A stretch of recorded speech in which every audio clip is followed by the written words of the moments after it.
What is up, everybody? Jester here, and today it's very, very snowy here in Pleasant Valley in the Long Dark, and I'm just going to kind of kick it around the house and take it easy today, but I thought there's never going to be a better time for me to make my very first tips and tricks video.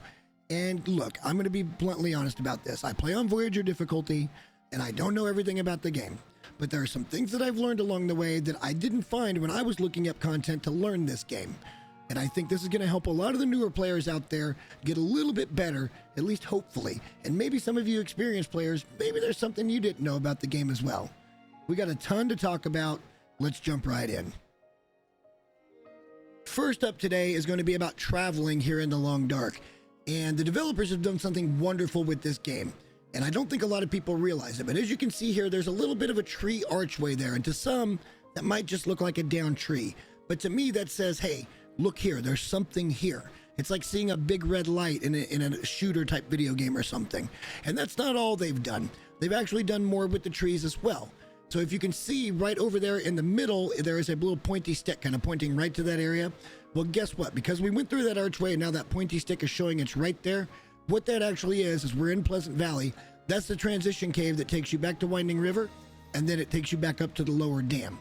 So the developers, again, have done a wonderful job at kind of helping you navigate a little bit. So don't overlook these. It's not an absolute that these are going to lead you to somewhere, but in my experience, I've found that most of the archways kind of give you an entrance or an exit out of the region. I know there's at least one over in Mountain Town that takes you over to Hushed River Valley that's got a big archway in front of it, among others. So it's not always this way, but this is a good way. You know, if you see one of these arches, maybe turn around and look behind you to make sure you're not missing it. Otherwise, go through and you might find a cave like this to get to a new area. The next few are going to be about food and water, but I want to bring this up because a lot of people don't think about this when they travel. The carry weight to calories matters. Good example is ptarmigan is 563 calories. Rabbit is 563 calories. It doesn't matter, you're carrying a kilo of weight and it's only 563 calories. With wolf meat, and this being Voyager, that's safe to eat. You would need to be careful about that on Stalker and on an Interloper and above just because of the internal parasites. It does move up to 875, making it a little more viable per kilo.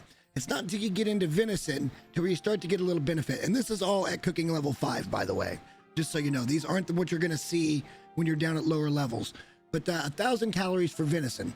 It's not until you start getting up into the bigger game, such as bear, that you're going to end up with 1,125 calories. Again, keep in mind, cooking level 5. Moose meat, the same, 1,125. So just know what you're carrying and know that you're going to get half what you get from a big game meat if you carry around ptarmigan and rabbit, and you're going to be carrying around the same weight. The next little tip that I have for you guys today is about cooking meat and how to cook meat. For this example, I have 3 identical bear steaks at 1 kilo apiece. If you put a bear steak directly on a burner for cooking level 5, it is 57 minutes until ready. However, if you put that same 1 kilo bear steak in a skillet, 46 minutes until ready. So you're saving roughly 10 minutes of cook time. Same goes for a cooking pot, 46 minutes.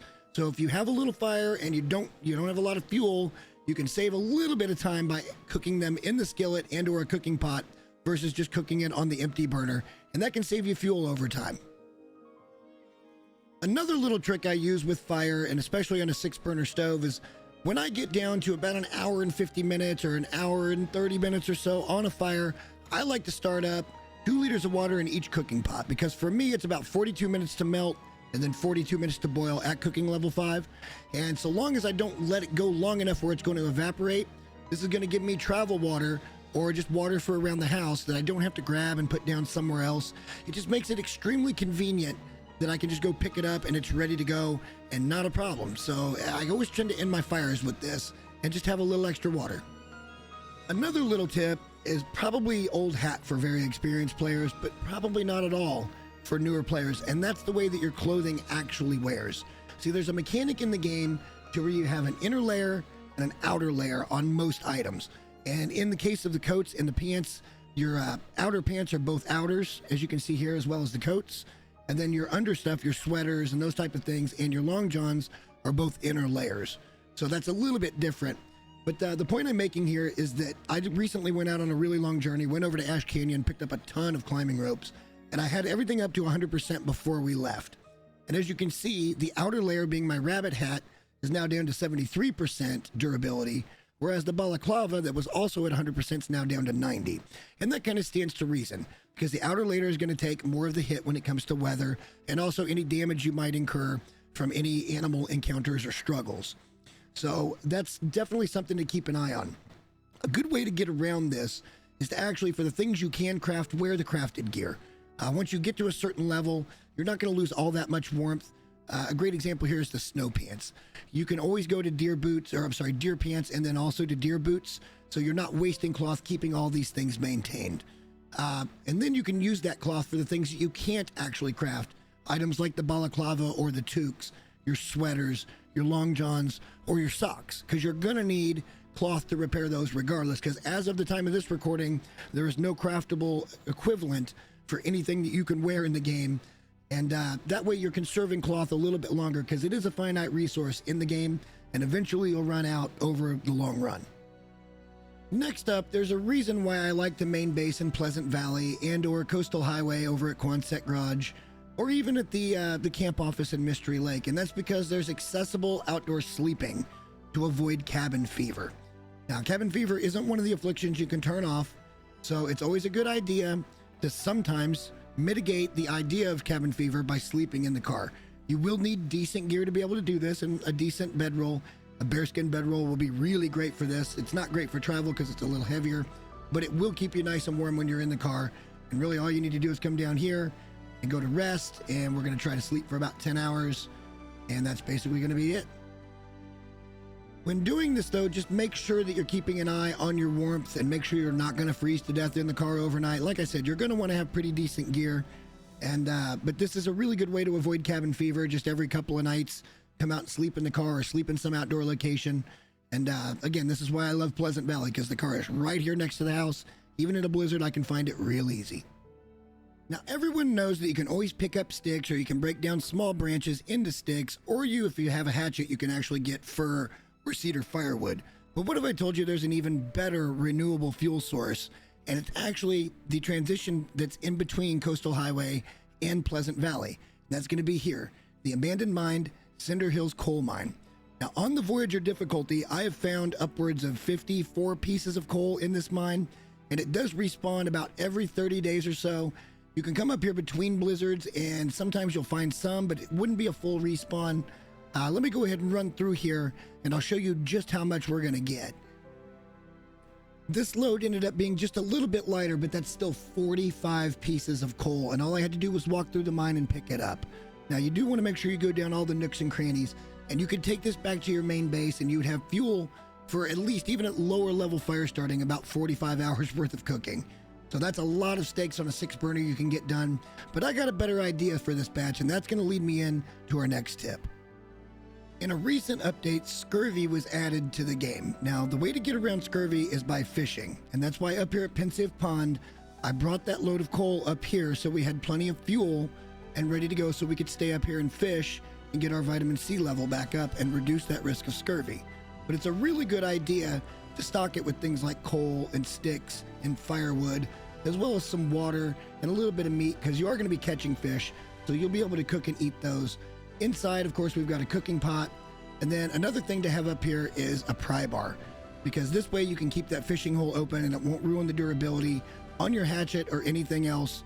Another good thing to have when you're up here is obviously a sleeping bag, so that you can stay here and live through a blizzard. We've now got tons and tons of fire, so we'll be warm, and we can cook food, although it is a pot belly, so it's only a 1-burner. But we do have the ability to do that, cook water, and we can stay up here indefinitely if we got into bad weather or whatever.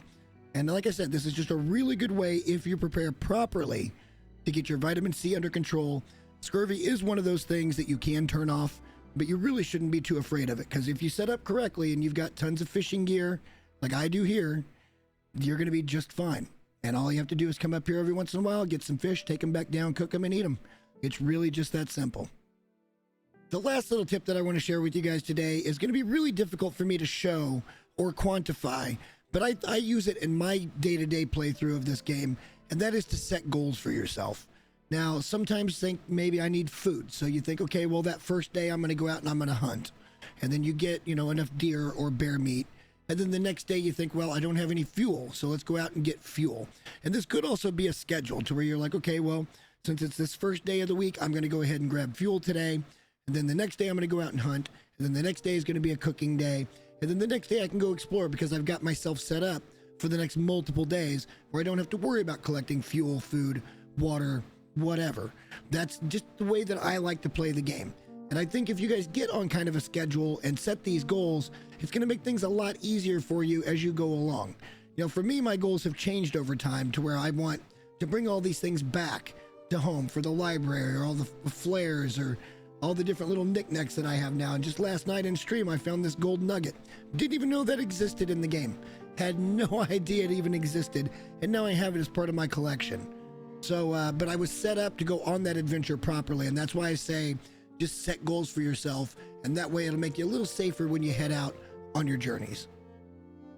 Well, it looks like our snowy day turned into a blizzard, so I guess it's time for me to go ahead and say goodbye for this video. But I do want to reiterate a couple of quick things. Number one, I tend to make content for newer players for games, and the community has been so welcoming both over here on YouTube and over on Twitch. Again, the link's in the description for the Twitch if you guys want to come over and join those shenanigans. We get into all kinds of fun stuff, and it's usually just a really chill vibe. Listen to lo-fi music, and we go exploring. Secondly, I gear my stuff towards a newer player, being a newer player myself. I've got about 600 hours in the game, but it is 600 hours in the game. And that's quite a chunk of time for anybody to put into a game. And when I was looking to learn more about this game, I couldn't find these small little detailed things. I do tend to focus on small detail stuff, and if you want evidence of that, go over and check out any of my No Man's Sky videos that I've made here in the past, because I really started focusing in on very minute detail-oriented things that people wanted to know, and that's why I'm kind of doing it this way over here as well, because that's the kind of stuff I like to make. And if you guys like watching it, like the video and subscribe, because I got tons more coming in the near future, including a brand new playthrough that I'm going to call the Locust Run. When the time comes, you'll know exactly what that means. And then I'm also thinking about doing a few challenges, and then there may be some intermittent videos with feats and some other stuff and how I get to certain things that I think is going to be really good for newer players, and who knows, maybe even some experienced players might learn something. But until next time, guys, thanks for watching. I'm going to go in and make sure we don't get cold out here in the blizzard. But until next time, thanks for watching. Bye.